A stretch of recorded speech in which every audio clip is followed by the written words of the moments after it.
صلى عليك الله يا ابن عبد الله أحمد حبيبنا عليك السلام۔ بہت اہم عنوان ہے جس پر انشاءاللہ اللہ کی توفیق سے ہم بات کریں گے کہ زہد و ورع کیا ہے، اس کی بندے کو کتنی ضرورت ہے،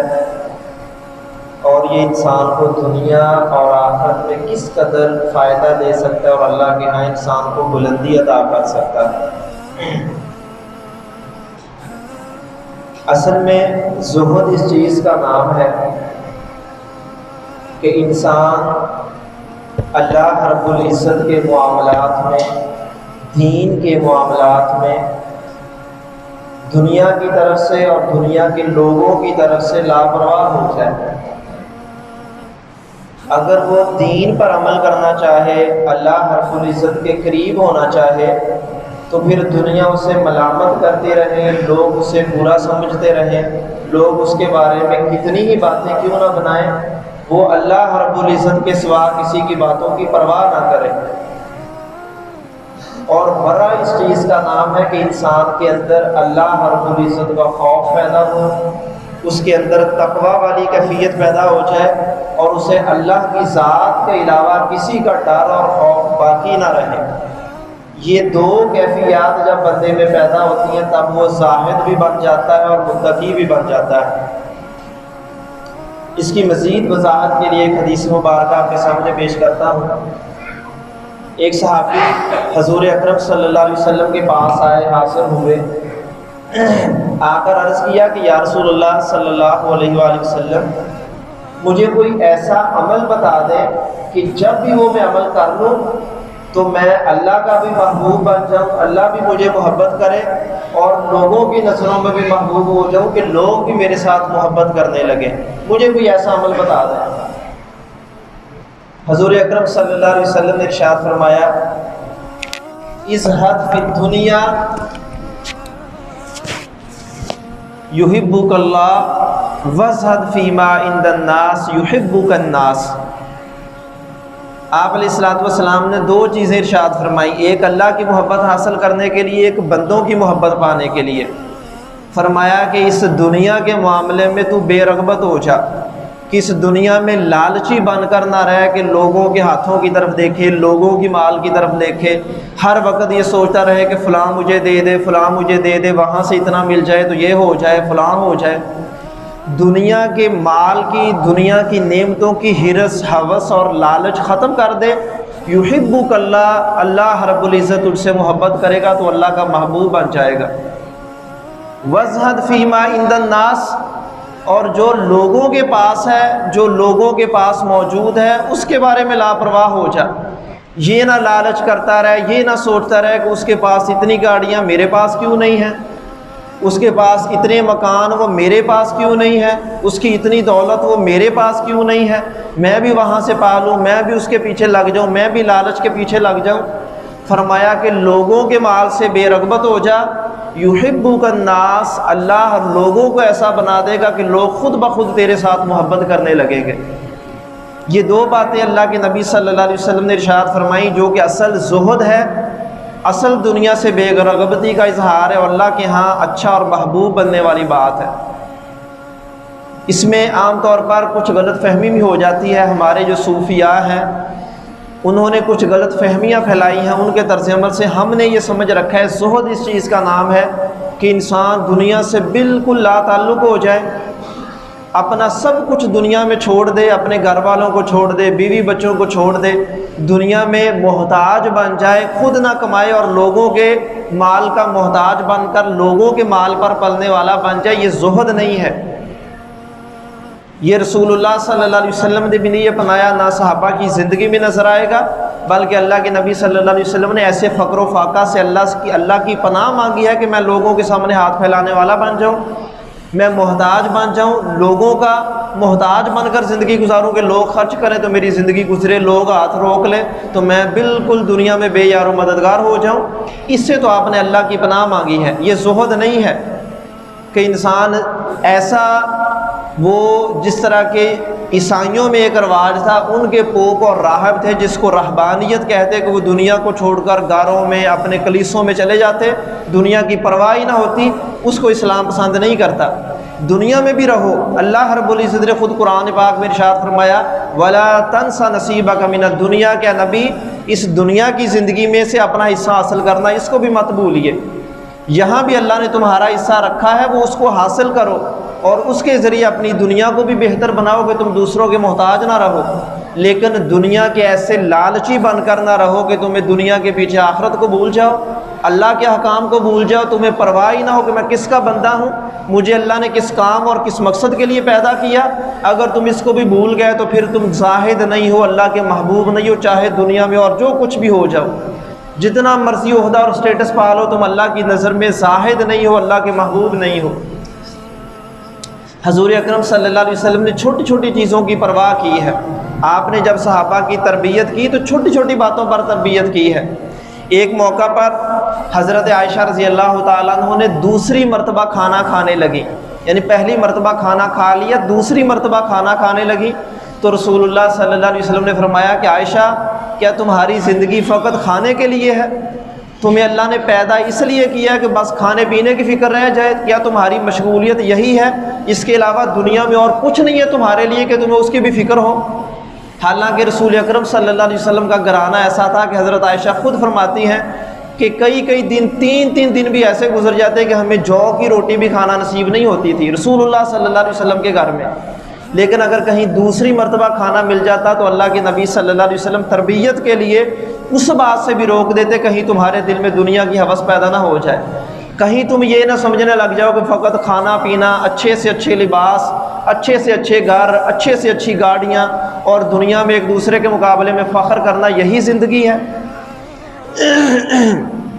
اس بات کو رسول اللہ صلی اللہ علیہ وسلم نے پسند نہیں کیا، نہ صحابہ نے اس کو پسند کیا۔ تربیت کرنے کے لیے ان کو سمجھانے کے لیے تمہارا دنیا میں آنے کا مقصد اور ہے، ان کو چھوٹی چھوٹی باتوں پر ڈانٹ دیا کرتے تھے۔ حضرت عمر رضی اللہ تعالیٰ عنہ اپنے گھر میں گئے، اپنے بیٹے کو دیکھا، حضرت عبداللہ بن عمر رضی اللہ تعالیٰ عنہ وہ گوشت کھا رہے ہیں، تو حضرت عمر رضی اللہ تعالیٰ عنہ نے انہیں ایک واعظ کیا، نصیحت کی۔ حالانکہ گوشت کھانا کوئی اسلام میں ممنوع نہیں ہے، اللہ کے نبی نے کھایا، صحابہ نے کھایا، سب نے کیا، لیکن تربیت کے لیے فرما رہے ہیں کہ بیٹا تم آج گوشت کھا رہے ہو، کس وجہ سے کھا رہے ہو؟ بڑے خوش بیٹھے ہو۔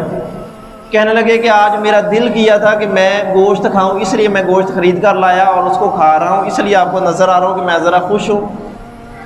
تو حضرت عمر رضی اللہ تعالیٰ عنہ فرمانے لگے کیا تمہارا دل جو کچھ چاہے گا تم دل کی ہر بات کو مانو گے؟ تمہارا دل جس بات کو طلب کرے گا اس کی ہر طلب کو پوری کرو گے؟ کہتے ہیں کہ میں نے تو نہیں اللہ کے نبی صلی اللہ علیہ وسلم کو دیکھا، نہ اپنے بڑے صحابہ کو دیکھا، حضرت ابو بکر کو دیکھا کہ وہ اپنی جو خواہش ہوتی ہے اس کو پورا کرنے کے لیے مارے پھر رہے ہیں، کبھی ادھر جا رہے ہیں، کبھی ادھر جا رہے ہیں، کبھی ادھر کی فکر ہے، کبھی ادھر کی فکر ہے کہ اپنی خواہش کو پورا کر لوں۔ یہ فقط ان کو سمجھانے کے لیے کہ بیٹا اپنے دل کی ہر بات، دل کی ہر چاہت پوری کرنے کے لائق نہیں ہوتی۔ اگر تم اپنے دل کے پیچھے چلو گے تو تم گمراہ ہو جاؤ گے۔ اللہ رب العزت کی بھی مانو کہ اللہ مجھ سے کیا چاہتا ہے، کہ ابھی اس کی بھی مجھے اتنی فکر ہوئی ہے کہ اللہ نے مجھ سے کوئی کام طلب کیا، اللہ نے کہا کہ تم یہ کرو، میں اس کام کو پورا کرنے کے لیے اپنی نیندوں کو قربان کر دوں، اس کو پورا کرنے کے لیے اپنا مال خرچ کر دوں، اللہ کے حکم کو پورا کرنے کے لیے دنیا کو چھوڑ کر اللہ کا کام پورا کرنے کے پیچھے بھاگوں۔ جو اللہ نے کہا فَفِرُّوا إِلَى اللَّهِ، کہ تم اللہ رب العزت کی طرف بھاگو، اللہ کی طرف جلدی کرو کہ اللہ کو راضی کرنا تمہاری زندگی کا اصل مقصد ہے۔ کیا ہمیں اپنی زندگی میں کبھی اتنی فکر اللہ کی ہوئی ہے جتنی فکر اپنی اولاد کی، اپنے گھر بار کی، اپنے معاملات کی ہم کرتے ہیں؟ کبھی دنیا کا کام پڑے تو ہمیں تمام لوگوں کی سفارش ہی کیوں نہ کرانی پڑے، ہم سفارش کے لیے ان کے گھر تک جائیں گے، بھیک مانگیں گے، بڑا کوئی اسٹیٹس والا، عہدے والا، اس کے پاس جا کر بیٹھیں گے، 10 لوگوں کو اکٹھے کریں گے اور ہر طور پر کوشش کریں کہ میرا یہ کام ہو جائے۔ اگر کوئی نوکری تلاش کرنی، کوئی ملازمت پانی ہے، رشوت بھی دیں گے، مال بھی خرچ کریں گے، لوگوں کو بھی لے کر جائیں گے کہ میرا یہ کام ہو جائے۔ اگر اپنے کام کی اتنی فکر ہے اور اس کے مقابلے میں اللہ کی بات کی ہمیں یہ پرواہ نہیں ہے تو پھر صحابہ کے مطابق ہم نیک نہیں ہیں، ہم اللہ کے بندے نہیں ہیں، ہم اپنی خواہشات کے بندے ہیں، اپنی دنیا کو پوری کرنے کے در پہ ہمیں اللہ کی پرواہ ہی نہیں ہے۔ یہ زہد کے خلاف ہے۔ کہ ہم دنیا کے پیچھے تو مارے مارے بھاگے پھریں اور اللہ کی پرواہ ہی نہ کریں، یہ اصل زہد کے خلاف ہے۔ رسول اکرم صلی اللہ علیہ وسلم نے ایک موقع پر ارشاد فرمایا کہ الدنیا ملعون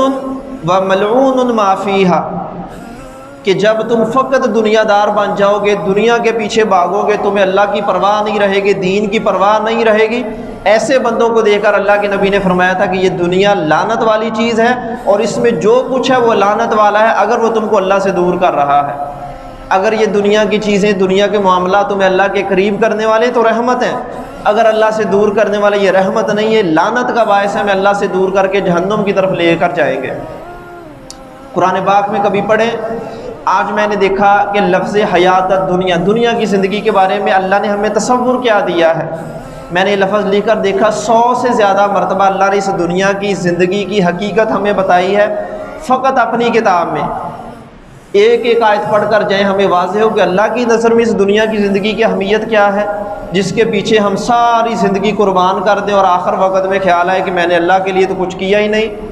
موت کا فرشتہ ہمارے سرہانے کھڑا اور ہم سوچ لیں کہ میں نے اللہ کے لیے کیا کیا۔ یہ کبھی دنیا کی زندگی کی حقیقت دیکھیں، اللہ تعالیٰ نے بے شمار آیات بیان کی ہیں۔ کبھی اللہ فرماتے ہیں کہ انما الحیات الدنیا لہو و لعب، کہ یہ دنیا کی زندگی یہ تو کھیل اور تماشا ہے، وللدار الآخرۃ لہی الحیوان، اور اللہ فرماتے ہیں کہ آخرت کا گھر اصل وہ گھر ہے جو ہمیشہ باقی رہنے والا ہے۔ وَمَن يُرِدْ مِنْكُمْ هَذِهِ الدُّنْيَا نُؤْتِهِ مِنْهَا، اللہ کہتا ہے اگر اس دنیا کی زندگی کا مجھ سے کوئی سوال کر لے میں اس کو دے دیتا ہوں، اور اگر کوئی آخرت کی زندگی کا مجھ سے مانگے میں اس کو وہ بھی دے دیتا ہوں۔ وَسَنَجْزِي الشَّاكِرِينَ، لیکن اصل اللہ کہتے ہیں کہ میں اپنے شکر گزار بندے جو آخرت کی خاطر کوشش کرنے والے، اصل بدلہ میں انہی کو عطا کروں گا۔ کہیں اللہ فرماتے ہیں وَلَدَارُ الْآخِرَةِ خَيْرٌ وَأَبْقَىٰ، کبھی اللہ کہتے ہیں کہ آخرت کا گھر وہی زیادہ بہتر اور باقی رہنے والا ہے۔ اس طرح کی بہت ساری آیات ہیں جہاں اللہ ہمیں اصل یہ حکم دے رہے ہیں کہ اس دنیا میں تمہارا اتنا ہی حق ہے جو تمہارے زندہ رہنے کے لیے ضروری ہے، جو دوسروں کی مدد کے لیے ضروری ہے۔ یعنی اس کا یہ مفہوم نہیں ہے کہ اللہ کہتا ہے کہ تم دنیا میں بے رغبت ہو جاؤ اور دنیا چھوڑ کر محتاج بن کر زندگی گزارو، بلکہ صحابہ میں بھی دیکھیں بہت سارے صاحب حیثیت صحابہ بھی تھے، مالدار صحابہ تھے، حضرت عبد الرحمن بن عوف جیسے، حضرت عثمان رضی اللہ تعالیٰ عنہ جیسے، حضرت عبداللہ بن جعفر جیسے، اور بہت سارے ایسے صحابہ ہیں بہت مالدار تھے، لیکن ان کی مالداری نے ان کو اللہ کی طرف سے لاپرواہ نہیں کیا تھا۔ ایسی مالداری جو ہمیں اللہ کے قریب ہی رکھتی ہے، ہم اس مال کے ذریعے اللہ کا قرب پاتے ہیں، اللہ کے بندوں پر خرچ کرتے ہیں، اللہ کے بندوں کی مدد کرتے ہیں، آخرت کو خریدتے ہیں، وہ مالداری اللہ کے ہاں بری نہیں ہے۔ اصل وہ مالداری اللہ کے ہاں بری ہے جو ہمیں آخرت سے لاپرواہ کر کے دنیا کی طرف راغب کر دے، جو ہمیں فقط دنیا کا بندہ بنا دے، لوگوں کے پیچھے چلنے والا بنا دے، دنیا کے پیچھے چلنے والا بنا دے۔ اس دنیا داری کو نہ اللہ نے پسند کیا، اللہ کے نبی صلی اللہ علیہ وسلم نے پسند کیا۔ ایک موقع پر حضور اکرم صلی اللہ علیہ وسلم اپنے گھر میں لیٹے ہیں، حضرت عمر رضی اللہ تعالیٰ عنہ اجازت طلب کر کے گھر میں آتے ہیں تو دیکھتے ہیں کہ حضور اکرم صلی اللہ علیہ وسلم نے فقط تہہ بند باندھا ہوا تھا، جسم کا اوپر والا یہ حصہ، اس پر لباس نہیں تھا۔ حضور اکرم صلی اللہ علیہ وسلم اٹھ کر بیٹھے تو حضرت عمر نے دیکھا کہ آپ کے جسم پر اس چٹائی کے نشان ہیں جہاں پر آپ لیٹے ہوئے تھے، یعنی جسم پر نشان بنے ہوئے ہیں۔ اور آس پاس کہتے میں نے کمرے میں نظر دوڑائی، اور کمرہ کیا تھا، کہتے کہ ہاتھ اوپر کرے تو چھت کو ہاتھ لگ جاتا، ایک چارپائی کی جگہ تھی، اتنا کہ ادھر کو لیٹ جائے وہاں پر دیوار آ جاتی، ادھر کو لیٹ جائے سامنے دیوار ہوتی، چھوٹا سا کمرہ۔ کہتے وہاں پر آپ کی ایک زرہ ہے یا شاید ایک تلوار ہے اور ایک پیالہ ہے، اور باقی وہ نیچے کھجور کی ٹہنیوں کا آپ کا بستر ہے جس پر آپ صلی اللہ علیہ وسلم لیٹتے ہیں۔ تو حضرت عمر رضی اللہ تعالیٰ عنہ یہ دیکھ کر بڑے تھوڑے آبدیدہ بھی ہوئے، غمزدہ بھی ہوئے کہ حضور اکرم صلی اللہ علیہ وسلم اللہ کے نبی ہیں، اور نبی حکمران اللہ کا سب سے محبوب بندہ ہونے کے باوجود یہ حالت کہ دنیا کی زندگی کا اتنا سامان نہیں ہے کہ سکون کی نیند کوئی سو سکے، اور اتنا سامان نہیں ہے کہ دیکھ کر کہہ سکیں کہ اپنی چیزیں ضرورت کی موجود ہیں، فقط ایک پیالہ اور زرہ اور یہ بستر اور اس کے علاوہ کچھ بھی نہیں ہے۔ تو حضرت عمر رضی اللہ تعالیٰ عنہ پریشانی کی حالت میں غمزدہ ہو کر کہتے ہیں کہ یا رسول اللہ صلی اللہ علیہ وسلم، کیا آپ اللہ کے سچے نبی نہیں ہیں؟ کیا اللہ نے آپ کو نبی بنا کر رسول بنا کر نہیں بھیجا؟ آپ فرماتے ہیں کہ کیوں نہیں، میں ہی اللہ کا نبی اور رسول ہوں۔ فرمایا کہ وہ کیسر اور کسریٰ روم اور ایران کے حکمران جھوٹے ہیں، وہ اللہ کے مقابلے میں، اللہ کے نبی کے مقابلے میں باطل پر کھڑے، حق پر نہیں ہیں، لیکن ان کے پاس دیکھیں، ان کے درباروں کی حالت دیکھیں، ان کے پاس دولت کو دیکھیں، کتنی دولت ہے، کتنی آسائشیں ہیں۔ تو آپ بھی اپنے لیے کوئی اچھا سا کمرہ، اچھا سا کوئی لباس، سہولیات رکھیں، لوگ آپ کے پاس آتے ہیں، ملتے جلتے ہیں، اور پھر آپ کا اپنا ایک مقام اور مرتبہ، آپ تو اللہ کے نبی ہیں، آپ کے پاس آپ زیادہ حقدار ہیں کہ آپ کے پاس وہ سارا سامان ہو جو ان جھوٹے لوگوں کے پاس ہے۔ تو حضور اکرم صلی اللہ علیہ وسلم فرماتے ہیں کہ عمر، مجھے اس دنیا کے مال اور دولت جو انسان کو لالچ میں، طمع میں لا کر اللہ کی طرف سے لاپرواہ کر دے، مجھے اس کی کیا ضرورت ہے؟ آپ فرماتے ہیں کہ مجھے اتنا ہی کافی ہے کہ میں اپنی زندگی اللہ کی فرما برداری کے لیے، اللہ کو راضی کرنے کے لیے گزار سکوں۔ پینے کو پیالہ موجود ہے، اسی میں پانی پی لیتے تھے، اسی میں کھانا کھا لیتے تھے، لیٹنے کے لیے بستر موجود ہے۔ ایک حدیث میں ہے، حضرت عائشہ فرماتی ہیں کہ ایک بستر تھا، وہ اسی طرح کا خردرا، اگر گرمیاں ہوتی تو اس کو چوہرا کر کے بچھا لیتے، اگر سردیاں ہوتی دوہرا کر کے بچھاتے اور اسی کو اپنے اوپر لے لیتے۔ اور آپ کے پاس کھجور کی چھال تھی، اس کھجور کی چھال کو ذرا جیسے تکیہ ہم بنا لیتے، اسی کو بھر کر اپنے سر کے نیچے رکھ لیتے اور اس کو تکیہ بنا لیتے۔ مطلب ایسی حالت تھی کہ آپ صلی اللہ علیہ وسلم اصل میں اس بات کی عکاسی کرتے تھے کہ آپ دنیا میں مسافر کی طرح ہیں۔ حضور صلی اللہ علیہ وسلم نے یہی فرمایا کہ کن فی الدنیا کانک غریب او عابر سبیل، کہ دنیا میں عبداللہ بن عباس رضی اللہ تعالیٰ عنہ کو نصیحت کر رہے ہیں کہ بیٹا دنیا میں تیرا مقام یہ ہونا چاہیے کہ تو مسافر کی طرح زندگی گزار، یعنی ایسے اگلے 100 سال کے منصوبے بنا کر بیٹھے رہنا کہ یہ میرا اصل گھر ہے، یہ ایک مسافر کی یا اللہ کے بندے کی شان اور حالت نہیں ہے۔ اگرچہ اللہ نے یہ نہیں روکا کہ تمہارا اپنا گھر ہو، بلکہ ایک حدیث میں رسول اللہ صلی اللہ علیہ وسلم نے فرمایا کہ اگر بندے کو یہ 4 چیزیں مل جائیں دنیا میں، وہ ایسے ہی اسے دنیا میں جنت مل گئی ہے۔ فرمایا کہ اس کا اپنا گھر ہو، اپنی سواری ہو، نیک اور اچھی صالح بیوی ہو اور ایک اچھا ہمسایہ ہو۔ یہ 4 چیزیں جسے مل جائیں وہ دنیا میں جنتی انسان ہے۔ اور آپ کا اپنا گھر تھا، صحابہ کے گھر بھی تھے، اس کو اسلام نے برا نہیں سمجھا، لیکن گھروں کے معاملے میں اتنا محتاط، اتنا مگن ہو کہ اسے آخرت کی پرواہ نہیں، فقط گھر کی پرواہ ہے کہ یہ سہولت بھی ہو، یہ بھی ہو، یہ بھی نہیں ہے، وہ بھی نہیں ہے، یہ بھی خرید لوں، وہ بھی خرید لوں۔ اور کبھی اللہ کی راہ میں، اللہ کے گھر پر خرچ کرنے کی باری ہے جو میں یہ ظاہر کروں میں تو کنگال ہوں، میرے پاس کچھ ہے ہی نہیں کہ میں اللہ کے گھر پر یا اللہ کے بندوں پر خرچ کر سکوں، اور اپنی ضروریات پوری کرنے کے لیے میں جو کچھ مجھ سے ہو سکتا ہے میں کرتا پھروں، پھر میں اللہ کا بندہ نہیں ہوں۔ اس کا مطلب ہے مجھے سب سے زیادہ فکر فقط اس دنیا کی زندگی ہے جس کو اللہ کہتے ہیں یہ تو باقی رہنے والی ہے ہی نہیں۔ اور حضور صلی اللہ علیہ وسلم نے جس کی مثال دے کر سمجھایا، پانی میں آپ نے انگلی کو ڈبویا، ڈبو کر نکالا اور فرمایا کہ اس کے ساتھ کتنا پانی آیا، 1 قطرہ۔ فرمایا کہ یہ دنیا کی زندگی آخرت کے مقابلے میں اتنی ہے جتنا کہ ایک سمندر بھرا ہو اور وہ آخرت کی زندگی ہو، اور تمہاری انگلی کے ساتھ لگا پانی کا 1 قطرہ یہ دنیا کی زندگی ہو۔ اب اندازہ کریں اس دنیا کی زندگی کا، یعنی ایک پانی کے قطرے کا سمندر کے پانی کے ساتھ کوئی مقابلہ یا نسبت ہے؟ یہی نسبت اللہ کے نبی آخرت کی بتا رہے ہیں۔ پھر بھی انسان اتنا لاپرواہ بن کر زندگی گزارے، اور ان لمحات میں بھی جن کو اللہ کا قرب حاصل کرنے کے لیے اللہ کے نبی نے سب سے قیمتی لمحات قرار دیا، یعنی یہ رمضان المبارک، اگر یہ رمضان بھی ہمیں نہ بدل سکے، اس رمضان میں ہمارے اندر زہد نہ آ سکے، یہ رمضان ہمیں دنیا کی طرف سے لا کر دوبارہ اللہ کی طرف نہ لے جا سکے، پھر وہ کون سا وقت ہے جو وقت ہمیں اللہ کی طرف دوبارہ پیش کرے گا، اللہ کی طرف ہمیں مصروف کرے گا۔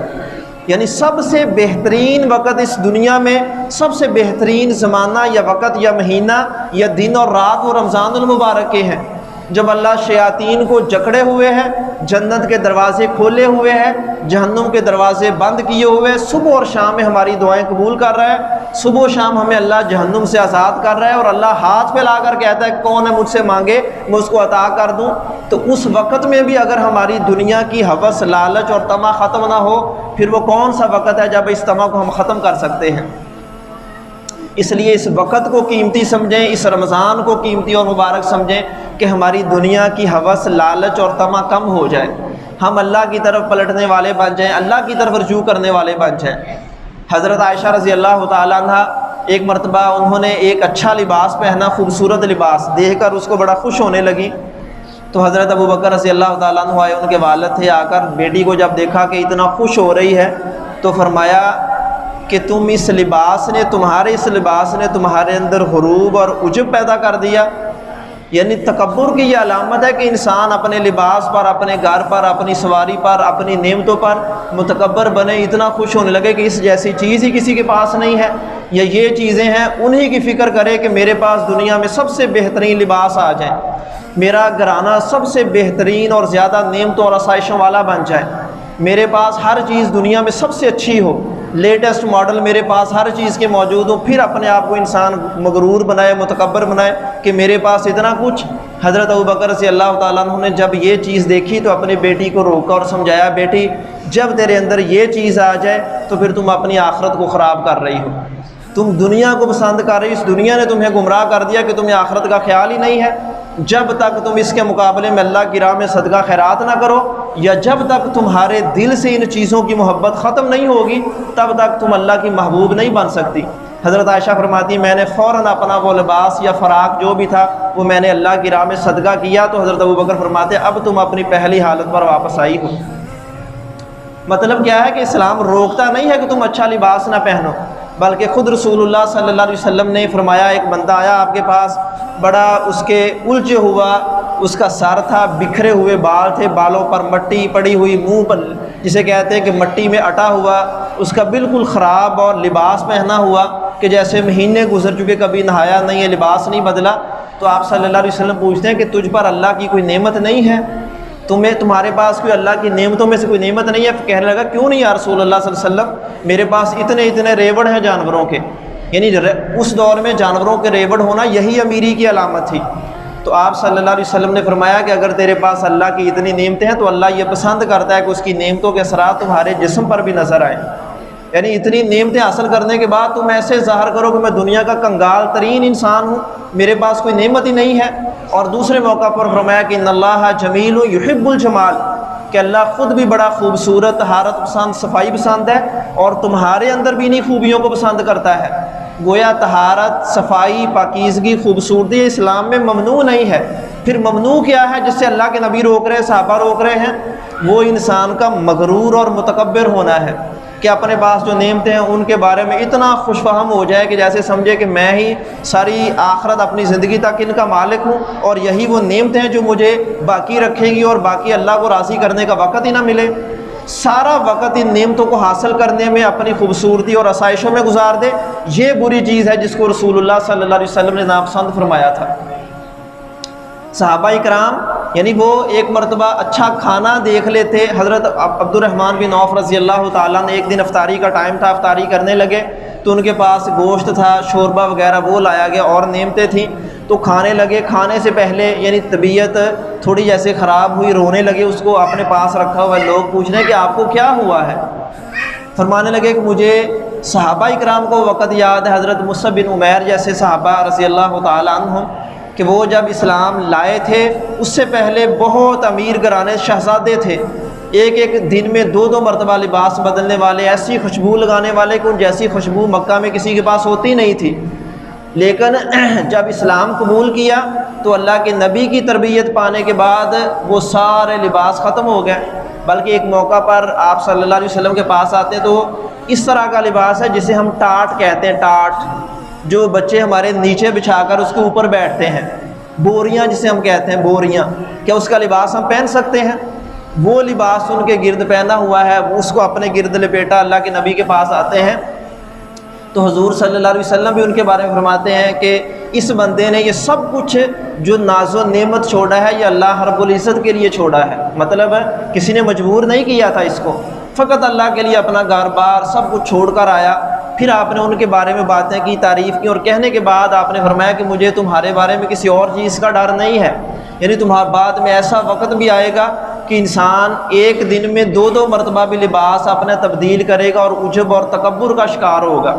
ایک موقع پر آپ صلی اللہ علیہ وسلم نے فرمایا، صحابہ کہتے ہیں کہ آپ کی زندگی کا آخری سال ہے، ایسے نصیحت کر رہے ہیں جیسے کوئی رخصت ہونے والا، الوداع کہنے والا انسان ہمیں کوئی رخصت کر رہا ہے، نصیحت اور وصیت کر رہا ہے۔ تو آپ نے کئی باتیں کہیں، ان میں سے ایک بات یہ بھی آپ صلی اللہ علیہ وسلم نے فرمائی کہ مجھے تمہارے بارے میں اب شرک کا خطرہ نہیں ہے، یعنی مجھے یہ ڈر نہیں ہے کہ تم اب دنیا میں شرک کرو گے، تمہارے اندر شرک واپس آئے گا۔ ایک دوسری حدیث میں آپ نے فرمایا کہ مجھے تمہارے بارے میں فقر و فاقے کا ڈر نہیں ہے، یعنی اب تمہارے اوپر کوئی ایسا وقت نہیں آئے گا کہ تم فقیر بن جاؤ گے، مسکین بن جاؤ گے، تمہارے پاس دنیا کی نعمتیں نہیں ہوں گی۔ فرمایا کہ مجھے اس بات کا ڈر ہے کہ تمہارے پاس دنیا کا اتنا مال آ جائے گا جو مال تمہیں اللہ کی طرف سے واپس کر کے، اللہ کی طرف سے لاپرواہ کر کے دنیا میں مگن رکھ چھوڑے گا۔ یہ حضور اکرم صلی اللہ علیہ وسلم کن کو کہہ رہے ہیں؟ اپنے صحابہ کو فرما رہے ہیں کہ مجھے تمہارے بارے میں فقر و فاقے کا ڈر نہیں ہے، ڈر ہے تو اس بات کا کہ تمہارے پاس زیادہ نعمتیں آئیں گی تو تم ان نعمتوں کی وجہ سے دنیا میں اتنے مصروف اور مگن ہو جاؤ گے، اللہ کو بھول بیٹھو گے۔ اسی وجہ سے جب شہر فتح ہوتے تو حضرت ابو درداء، حضرت ابو ایوب انصاری، حضرت سلمان فارسی، حضرت ابو ذر غفاری جیسے صحابہ وہ فتح کے بعد خوش ہونے کے بجائے وہ آبدیدہ ہو جاتے، رونے لگتے اس بات پر۔ لوگ کہتے کہ تمہاری عجیب حالت ہے، ہمیں فتح ملی، ہمیں مال ملا، مال غنیمت ملا اور تم رو رہے ہو، یہ پریشانی کی کون سی بھائی، یہ تو خوشی کا دن ہے۔ فرماتے ہیں کہ تم وہ نہیں جانتے جو کچھ ہم نے اللہ کے نبی صلی اللہ علیہ وسلم سے سنا ہے۔ کہتے ہیں کہ حضور صلی اللہ علیہ وسلم نے اسی وقت کی پیشین گوئی کی تھی کہ تمہارے پاس دنیا ایسے آئے گی، اتنا مال لے کر آئے گی کہ وہ مال تمہیں دنیا کی طرف لے آئے گا اور تم اللہ کی طرف سے لاپرواہ ہو جاؤ گے۔ کہتے ہیں ہم اس وقت سے ڈر رہے ہیں کہ یہ مال جب تمہارے پاس آئے گا تم اللہ رب العزت کو چھوڑ بیٹھو گے اور دنیا میں مصروف ہو جاؤ گے۔ کہتے اس وقت کو یاد کر کے ہم رو رہے ہیں کہ کبھی ہم بھی ان لوگوں میں شامل نہ ہو جائیں۔ حضرت عمر رضی اللہ تعالیٰ عنہ کے پاس ایک دفعہ مال آیا جب ایران فتح ہوا، بہت زیادہ مال غنیمت ہے، سونا، زیورات، کنگن اور بہت ساری چیزیں، قالین، یعنی جو سب سے قیمتی ترین چیزیں تھیں ان کے پاس آئیں۔ تو حضرت عمر رضی اللہ تعالیٰ عنہ خوش ہونے کے بجائے رو رہے ہیں۔ اب صحابہ کہتے ہیں کہ یہ تو خوشی کا وقت ہے، کیا آپ کو اس بات کی خوشی نہیں ہے کہ اللہ نے ہمارے لیے اتنا زیادہ وافر مال عطا کر دیا، جس کا اللہ نے وعدہ کیا تھا کہ اللہ تمہارے لیے وہ کچھ عطا کر دے گا جس کا تم نے سوچا بھی نہیں ہے، یہ تو خوشی کا وقت ہے۔ کہتے اصل میں مجھے یہ زیورات، یہ سونا اور چاندی، یہ بہترین برتن، مجھے اصل میں اس بات کی فکر ہے کہ تم بعد میں انہی باتوں پر آپس میں جھگڑے کرو گے، یہ مال تمہارے درمیان عداوت، نفرت اور بغض پیدا کر دے گا، تم آپس کی محبت چھوڑ بیٹھو گے۔ جب تک تمہارے پاس مال کم تھا تمہاری محبت مضبوط تھی، تم ایک دوسرے کے ساتھ کھڑے تھے، تم ایک دوسرے پر اثار کرتے تھے، ہمدردی کرتے تھے، اپنے مال میں دوسروں کو حصہ دار بناتے، کچھ بھی نہ ہوتا ہر روز کا روز کما کر اللہ کی راہ میں خرچ کیا کرتے تھے۔ اللہ کے نبی اگر طلب کرتے اپنے گھر کا مال تک لا کر جتنا بھی ہوتا وہ قربان کرتے۔ مجھے اب فکر یہ ہے کہ جب تمہارے پاس مال زیادہ آئے گا تم زیادہ مال کو سنبھالنے میں، اس کو آگے مزید کاروبار کرنے میں، مزید اس کو بڑھانے میں لگ جاؤ گے اور تمہیں اللہ کے دین کی پرواہ نہیں رہے گی اور تم آپس میں لڑائی اور جھگڑے کرنے لگو گے۔ میں تو اس وقت کو یاد کر کے رو رہا ہوں۔ اور واقعتاً یعنی بعد میں ایسا ہی ہو رہا ہے، جس قدر ہمارے پاس سہولیات زیادہ ہیں، جتنا مال زیادہ ہوتا ہے بھائیوں میں لڑائی جھگڑے اتنے زیادہ بڑھ جاتے ہیں۔ جس قدر اللہ کی نعمتیں ہم زیادہ پا رہے ہیں ہماری مزید کی ہوس بڑھتی جا رہی ہے، یہ کہیں پر رکنے کا نام ہی نہیں لے رہی۔ ہمیں صحابہ اکرام با صحابہ وہ تجارت اور کاروبار نہیں کرتے تھے، حضرت ابو ذر جیسے صحابہ، تو لوگ ان سے پوچھتے کہ آپ کیوں نہیں کرتے ہو؟ کہتے مجھے اپنے بارے میں ڈر ہے کہ جب مجھے زیادہ مال ملے گا تو یہ زیادہ مال مجھے زیادہ دنیا میں مشغول کر دے گا، حتیٰ کہ کرتے کرتے ایک وقت ایسا آئے گا کہ مجھے دین کی، دینداری کی، تقویٰ کی، عبادت کی، اللہ کے سامنے پیش ہونے کی، اللہ کی راہ میں خرچ کرنے کی، وہ ساری کی ساری میرے اندر جو ذوق اور شوق ہے ختم ہو جائے گا اور مال بڑھانے کی ہوس میرے اندر بڑھ جائے گی۔ اور واقعہ صحابہ نے بیان بھی کیے کہ ایک بندہ آیا آ کر اللہ کے نبی سے کہا کہ یا رسول اللہ میرے لیے دعا کریں کہ اللہ مجھے اتنا مال دے دے، اتنا ریوڑ دے دے۔ رسول اللہ صلی اللہ علیہ وسلم فرماتے ہیں کہ اللہ کے بندے میں تیرے لیے دعا کر دیتا ہوں، کوئی معنی نہیں ہے، لیکن مجھے ڈر، خوف اور خدشہ یہ ہے کہ جب یہ مال تیرے پاس آئے گا یہ تجھے گمراہ کر دے گا، تیرے اندر اتنی طاقت نہیں ہے تو اس مال کی وجہ سے دین پر جم کر ڈٹ کر باقی رہ سکے۔ لیکن وہ بندہ اپنی بات پر ڈٹا رہا، کہنے لگا کہ یا رسول اللہ کچھ نہیں ایسا ہوتا، آپ دعا کر دیں۔ آپ نے دعا کر دی۔ اب صحابہ کہتے ہیں کہ اس کو اللہ نے بہت مال دیا، چند ہی سالوں میں اس کے ریوڑ اس کے پاس جمع ہو گئے۔ پھر اللہ کے نبی کی بات پوری ہونے لگی۔ کیسے؟ کہتے کہ اس بندے کے پاس مال بڑھتا گیا، کبھی نماز میں آتا، اس نے ایک نماز چھوڑنی شروع کی، دو چھوڑنی شروع کی، حتیٰ کہ ایک ایسا دن بھی آیا کہ وہ ایک بھی نماز میں مسجد میں نہیں آتا تھا۔ تو حضور صلی اللہ علیہ وسلم نام لے کر پوچھنے لگے بھی فلاں بندہ نظر نہیں آ رہا۔ کہنے لگے کہ یا رسول اللہ اس کے مال نے اسے گمراہ کر دیا، اس کا مال اسے اللہ کے گھر سے دور لے گیا۔ پھر ایک وقت مطلب اس وقت وہ تھوڑی بہت زکوٰۃ دے دیتا اللہ کے گھر میں۔ ایک وقت ایسا بھی آیا کہ صحابہ اگر اس کو زکوٰۃ کا مال لینے جاتے اس نے وہ بھی دینے سے انکار کر دیا، یعنی مال کی ہوس اتنی ہو، کہنے لگا کون سا مال، یہ مال تو میری محنت کا، میں اپنی محنت کا مال تمہیں کیوں دوں، جہاں چاہوں خرچ کروں۔ تو رسول اللہ صلی اللہ علیہ وسلم نے روک دیا کہ اب اس کی زکوٰۃ کا مال نہ لو۔ پھر وہ حضرت ابو بکر کا دور آیا، حضرت عمر کا دور آیا، وہ بندہ اس کو بعد میں شرمندگی ہوئی، سمجھ آئی کہ میں کتنا دین کو چھوڑ چکا ہوں، اس مال نے کتنا لاپرواہ کر دیا۔ پھر وہ دوبارہ دین کی طرف اس نے آنا چاہا، وہ اپنا زکوٰۃ کا مال لے کر حضرت ابو بکر و عمر کے پاس آتا تو وہ اس کا مال قبول نہیں کرتے تھے، کہنے لگے کہ جس بندے کو اللہ کے نبی نے اپنے سے دور کر دیا، اللہ کے نبی نے جس کی زکوٰۃ قبول نہیں کی، ہم کیسے اس بندے کی زکوٰۃ قبول کریں؟ اس کا مطلب کیا ہے کہ وہ بندہ اللہ کے نبی کی نظروں سے ختم ہو گیا۔ اب اس کی آخرت کی دیکھیں کہ جس بندے کی زکوٰۃ جو فرض ہے وہ اللہ کے نبی قبول نہ کرے، اللہ تعالیٰ اس کو قیامت کے روز کیسے معاف کرے گا؟ اور یہ معاملہ کہاں سے شروع ہوا؟ اسی مال کی ہوس اور لالچ سے۔ مطلب مال زیادہ ہونا یہ اسلام اس سے نہیں روکتا، یہ پہلے بھی بات بتائیے، غلط فہمی نہ ہو کہ اسلام کہتا ہے کہ تم مجبور فقیر مسکین بن کر رہو، بلکہ اسلام یہ کہتا ہے کہ جب تمہارے پاس مال زیادہ ہو، جو کچھ بھی نعمتیں زیادہ ہوں، تو اس قدر اللہ کا حق بھی تمہارے اوپر زیادہ واجب ہوتا ہے، تمہاری آزمائش بڑھ جاتی ہے۔ انما اموالکم و اولادکم فتنہ، اللہ خود فرما رہے ہیں کہ تمہارا مال اور تمہاری اولاد تو آزمائش ہے، جس قدر زیادہ ہوتا جائے گا تمہاری آزمائش بڑھتی جائے گی۔ اگر کسی کی اولاد زیادہ ہے وہ متکبر بن جاتا ہے کہ میرے اتنے بیٹے، میرے ساتھ کون مقابلہ کرے گا، میرا اتنا مال، کون میرے ساتھ بات کر سکتا ہے، کون میرے مقابلے میں کھڑا ہو سکتا ہے، میرا اتنا بڑا عہدہ، میں جو چاہوں کروا لوں، جیسے چاہوں فیصلہ کروا لوں، جو چاہوں کر لوں۔ وہ تکبر میں آ کر اللہ رب العزت کو بھول بیٹھتا ہے کہ میرے اوپر بھی کوئی ہستی موجود ہے۔ جب یہ حالت ہوتی ہے تو پھر انسان کا مال اسے ہلاکت کی طرف لے جانے والا ہے۔ ورنہ حضرت عبد الرحمن بن عوف جیسے صحابہ، حضرت عثمان جیسے صحابہ، ان کے پاس بھی مال بہت تھا، لیکن ان کے مال نے ان کو گمراہ نہیں کیا تھا۔ وہ اپنے مال کو صبح و شام دن رات اللہ کی راہ میں قربان کرنے والے، خرچ کرنے والے، لوگوں کو آزاد کروانے والے، صحابہ پر خرچ کرنے والے، اللہ کے دین کے لیے خرچ کرنے والے، وہ مال اللہ کے ہاں نعمت ہے۔ لیکن جو مال ہمیں اللہ سے دور کر دے وہ نعمت نہیں ہے، وہ زحمت ہے، وہ آزمائش ہے جو ہمیں قیامت کے روز اللہ کے ہاں ناکام کروانے والی چیز ہے۔ اسی وجہ سے رسول اللہ صلی اللہ علیہ وسلم نے، یہ صحابہ کرام، حضرت عبداللہ بن مسعود فرماتے ہیں کہ انسان کو ایک خسارہ، ایک نقصان برداشت کر لینا چاہیے۔ کہتے جو دنیا میں نقصان، دنیا کی کمی بیشی برداشت کر لے گا، اللہ تعالیٰ اس آخرت کے روز اس کو نقصان نہیں دے گا۔ جو دنیا کا نقصان برداشت نہیں کرے گا اسے پھر آخرت کا نقصان اور کمی کو برداشت کرنا پڑے گا۔ پھر کہتے تھے کہ اب تمہاری عقل پر منحصر ہے کہ دنیا کے مال کے پیچھے پوری حاصل کر کے آخرت کا نقصان کرانا ہے، یا اس دنیا کا نقصان کروا کر آخرت کو پوری رکھنا ہے۔ یہی کچھ ہماری زندگی کا اصل خلاصہ ہے۔ حضرت سلمان فارسی رضی اللہ تعالیٰ فرماتے تھے کہ دنیا سجن المؤمن و جنت الکافر، کہ یہ دنیا کی زندگی اصل مومن کے لیے تو قید خانے کی طرح ہے، اسے کمی بیشی، لوگوں کی باتیں، تانے تشنیع، یہ قید مشقت سب کچھ یہ برداشت کرنا پڑے گا کہ ایمان والے کا اللہ زیادہ امتحان لیتا ہے، لیکن کافر کے لیے اللہ اس کو جنت بنا چھوڑتا ہے۔ وہ سمجھتا ہے کہ یہی سب کچھ ہے۔ اگر ہمارے ساتھ بھی ایسا ہو رہا ہے تو ہمیں اپنی آخرت کی فکر کرنی چاہیے۔ رسول اللہ صلی اللہ علیہ وسلم یعنی صحابہ کرام کو اس بارے میں آپ خبردار فرماتے تھے، اس لیے بہت سارے صحابہ کہتے ہیں کہ ہم زیادہ مال کے پیچھے اس لیے نہیں بھاگ رہے کہ ہمارا آخرت کے روز حساب آسان ہو جائے۔ اللہ کے نبی نے فرمایا من نوکش الحساب فقد ہلاک، کہ جس بندے کا اللہ نے حساب شروع کر دیا وہ بندہ مارا گیا۔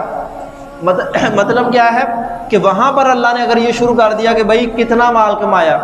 کہاں سے کمایا، کس طریقے سے کمایا، جتنا تھا اس کو کہاں پر خرچ کیا، کیسے کاموں میں خرچ کیا، پھر ایک ایک پائی کا جب بندے کو حساب دینا پڑے گا، آپ نے فرمایا وہ بندہ ہلاک ہو گیا، وہ تو مارا گیا کہ اس کو تو ایک ایک پائی کا حساب اللہ کے سامنے پیش کرنا پڑے گا۔ اسی وجہ سے رسول اللہ صلی اللہ علیہ وسلم امارت کی بجائے غربت کو زیادہ محبوب رکھتے تھے۔ آپ اللہ سے دعا کرتے تھے کہ اللہ مجھے زمرہ